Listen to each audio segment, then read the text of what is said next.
This is the first of two videos in which we will look at how reactions respond to change. And in both of the videos, we'll be talking about this by looking at Le Chatelier's principle, but in this video, we'll be looking at some qualitative changes to reactions. In a later video, we'll be applying these quantitatively. So here is what we know that we set up in our very first video.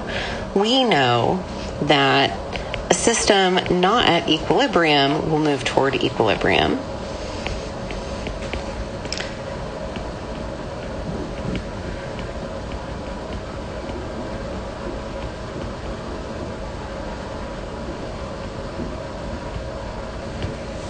And so what we want to know now is what happens when we disturb a reaction that's already at equilibrium.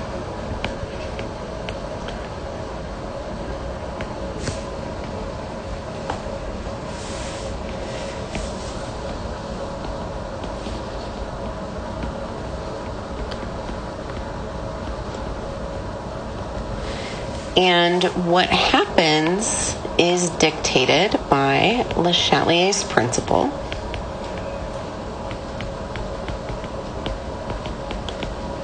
Which says when a chemical system at equilibrium is disturbed,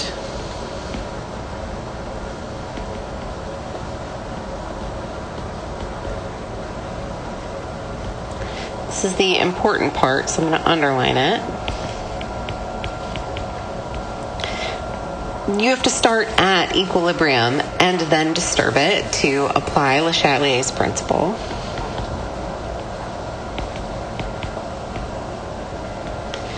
The system shifts to minimize the disturbance and return to equilibrium.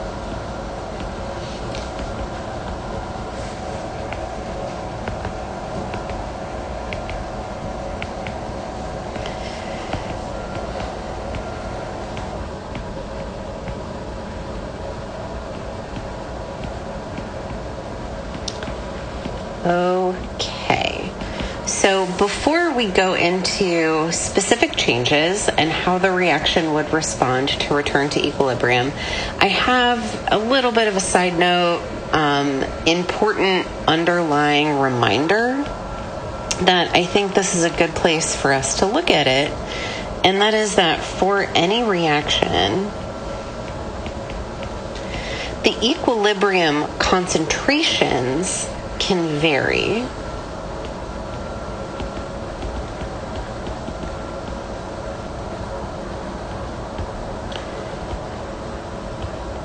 But the equilibrium constant is, well, constant.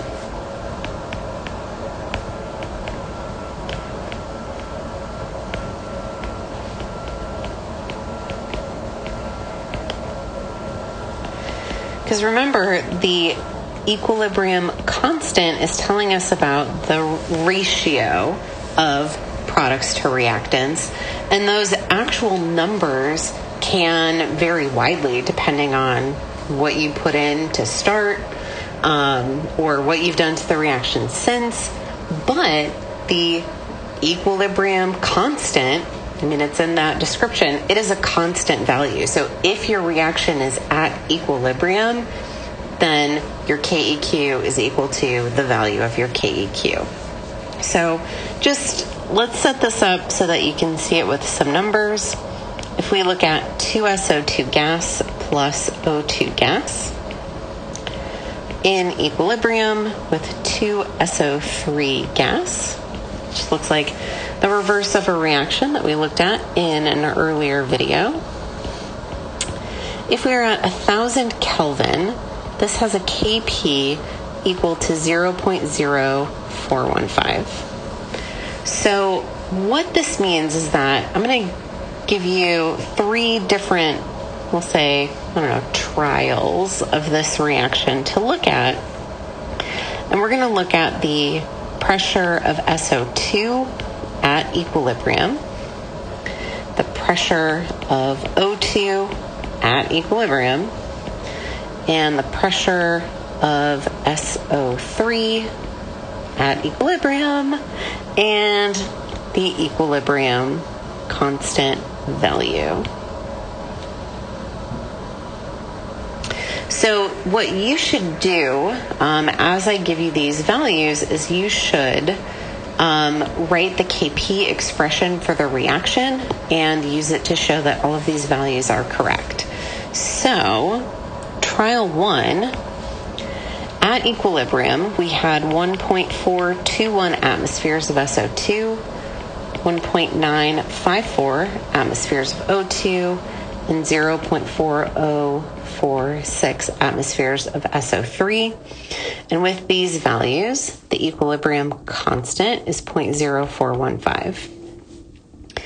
A second trial under the same conditions, the SO2 pressure was 0.038 atmospheres, the O2 pressure was 0.216, and the SO3 pressure was 0.0036, which makes the equilibrium constant, hopefully not a surprising value, 0.0415.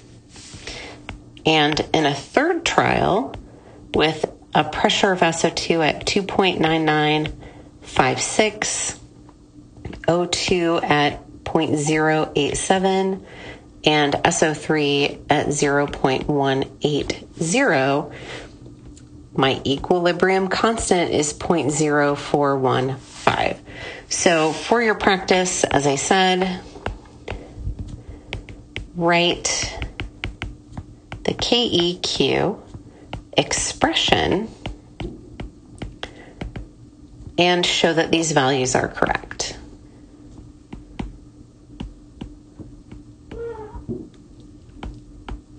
All right. So remember, this is just a reminder that the actual values of pressures or concentrations can vary depending on the experiment, but the constant is constant. So let's look at what happens when you add or remove reactants or products to a reaction that is at equilibrium. Alrighty. So I'm also going to list this as changing concentrations, which is how you will see it in some of the readings. If we look at a different example reaction for this one, we're going to look at N2O4 gas in equilibrium with 2NO2 gas. Again, the reverse of a reaction that we have looked at a couple of times. So this reaction, where we're starting, is at equilibrium. So the question, let's get a different color here. First question, what happens if we add NO2 to the flask? So add NO2 to the flask that our reaction at equilibrium is in. So when it was at equilibrium, we had an established balance of product over reactant, right? Because that's essentially how we're calculating the equilibrium constant. When we add the NO2 to the flask, we are increasing the product. So now our reaction is off balance. There's too much NO2.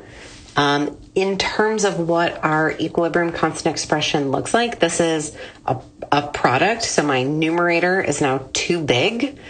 The reaction is going to shift to the left, use up some of that NO2 until it gets back to equilibrium. So when it shifts to the left, the numerator gets smaller, the denominator gets, did I say that wrong? When it shifts to the left, the numerator gets smaller, the denominator gets bigger. I did say it right, which is using up the NO2 that we put into the flask until it gets back to equilibrium.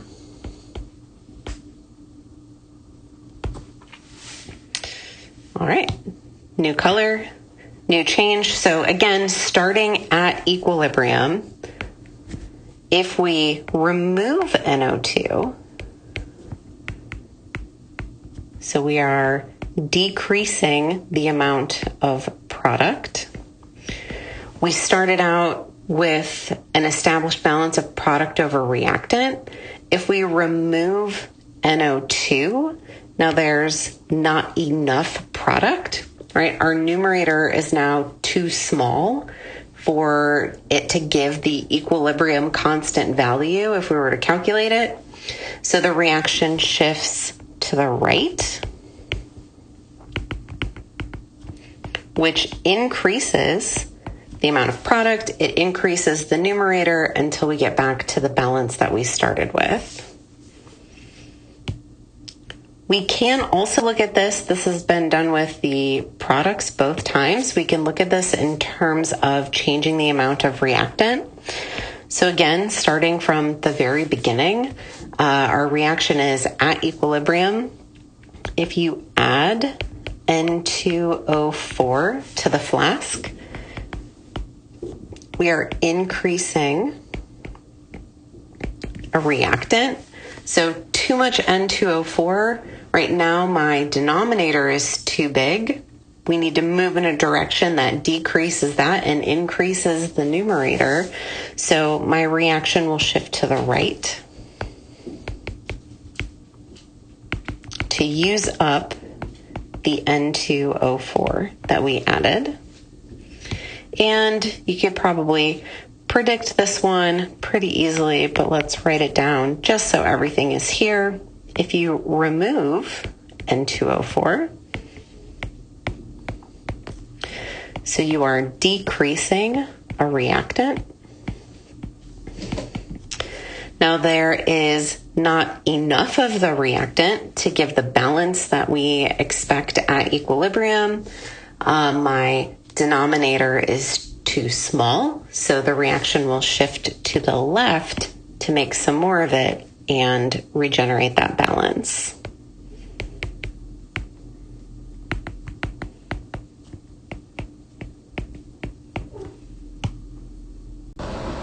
The next set of conditions that we're going to look at is changing pressure and volume, which requires a little bit of a reminder of the ideal gas law. So what we mostly look at in these conditions is how a change in volume affects the pressure, because if we kept the volume the same and just increased the pressure of something in the reaction, well, you would see a change in concentration like we did in our earlier examples.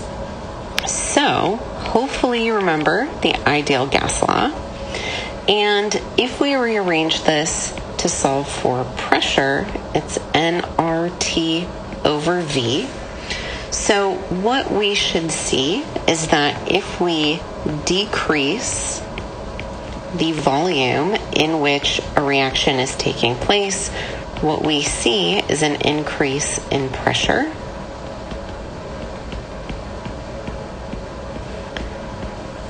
And if we increase the volume,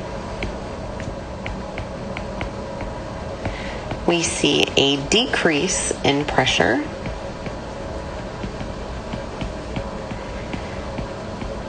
And so by Le Chatelier's principle, we should see a response from the reaction to mitigate what happened when you increased or decreased the pressure. And what we will see is that if we increase the pressure, the reaction will move in a way to decrease the pressure.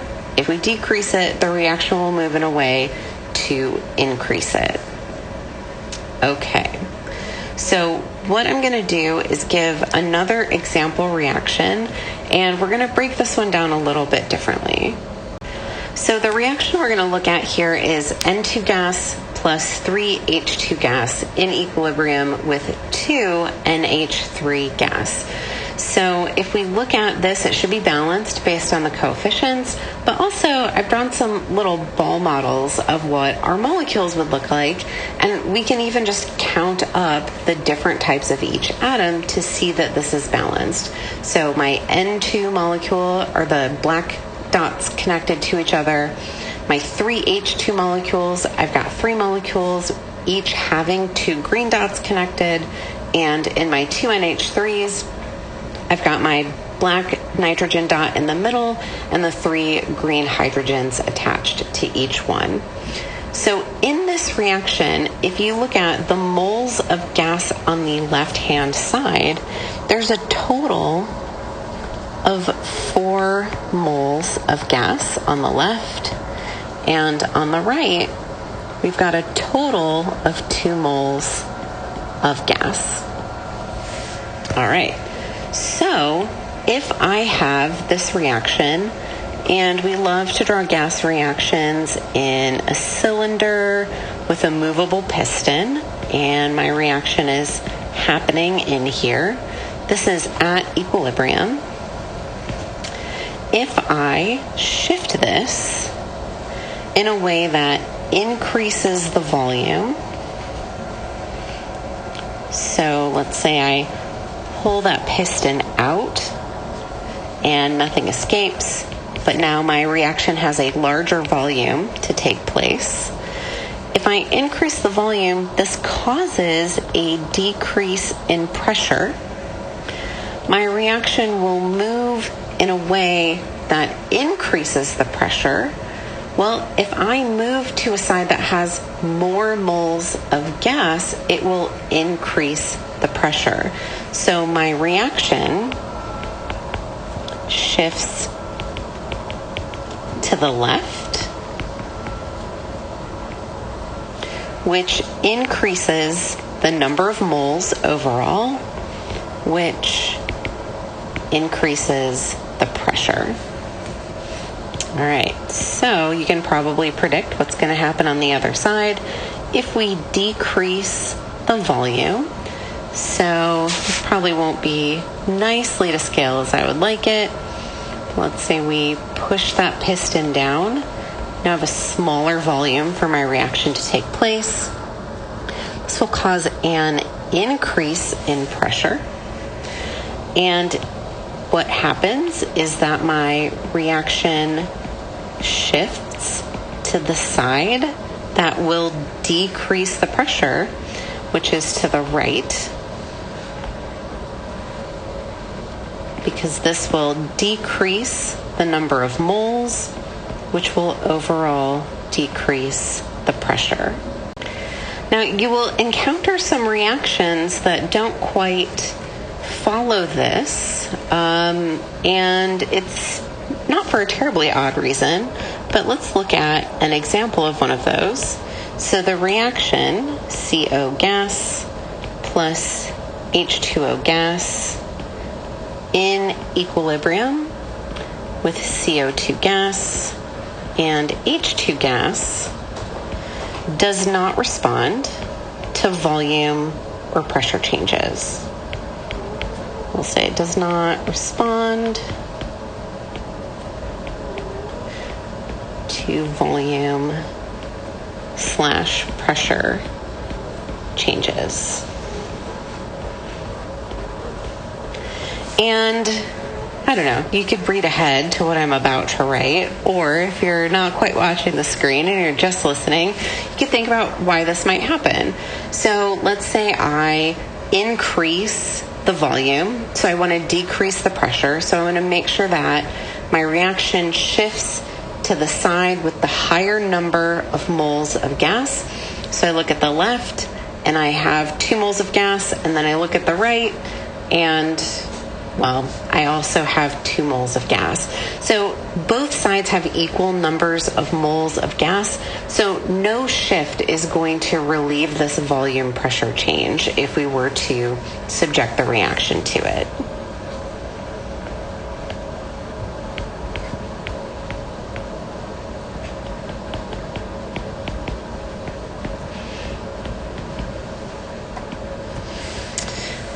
One more thing about putting gases into reactions. Let's talk about inert gases.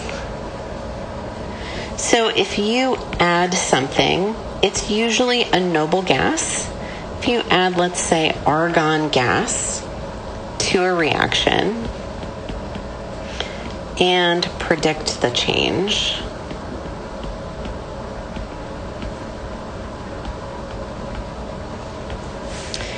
So our reaction, let's use the 2SO2 gas plus O2 gas in equilibrium with 2SO3 gas.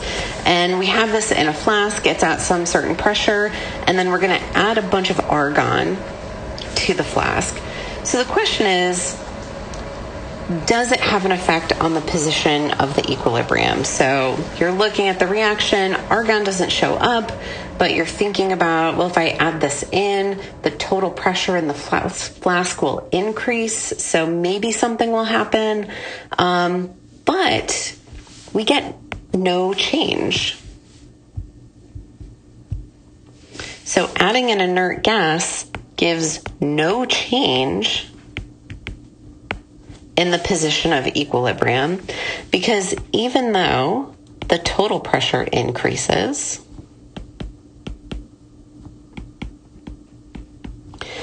the partial pressures of the gases remain the same.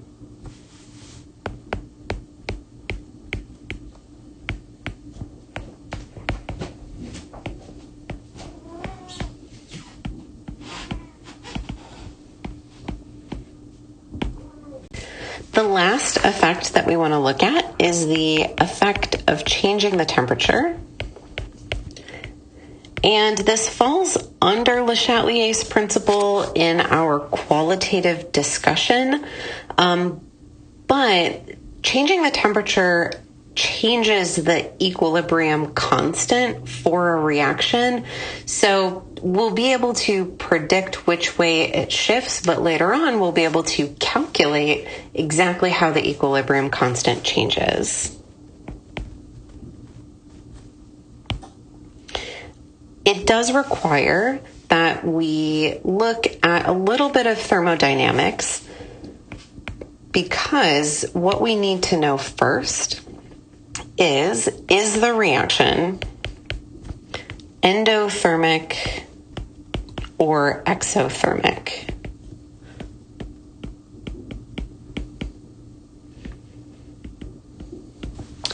So you probably want to know what these terms mean if you have not yet encountered them in the chemistry you have taken. So exothermic, we'll do this in color so we can track it. An exothermic reaction means that the reaction gives off heat as it runs. So this is an overly simplified way to consider this. This is not actually how chemists would write this type of reaction, but this is a conceptual way that you can picture the reaction to help you predict the shift with Le Chatelier's principle. So if we use our generic A plus B in equilibrium with C plus D, I'm not even going to use the coefficients because they don't come into play here. And heat, if it's exothermic, think about the heat being a product because the reaction is giving it off as it runs. Now, the way that this will be designated next to your reaction is you will have a delta H value that is negative. So if you see a reaction and it has a negative delta H value written next to it, that is an exothermic reaction. So now we can use what we have set up in terms of thinking about changing the concentration of a reactant or a product here to figure out which way it would shift. So if you increase the temperature, you can think about this like adding heat to your reaction, which is increasing the concentration of a product. Your reaction is going to shift to the left in order to accommodate this change.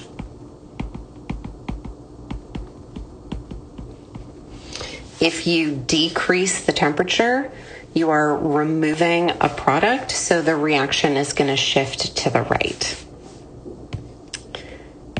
Our other type of reaction is an endothermic reaction. And an endothermic reaction is when the reaction absorbs heat to go. Again, this is pretty simplified, but it's going to work for us here.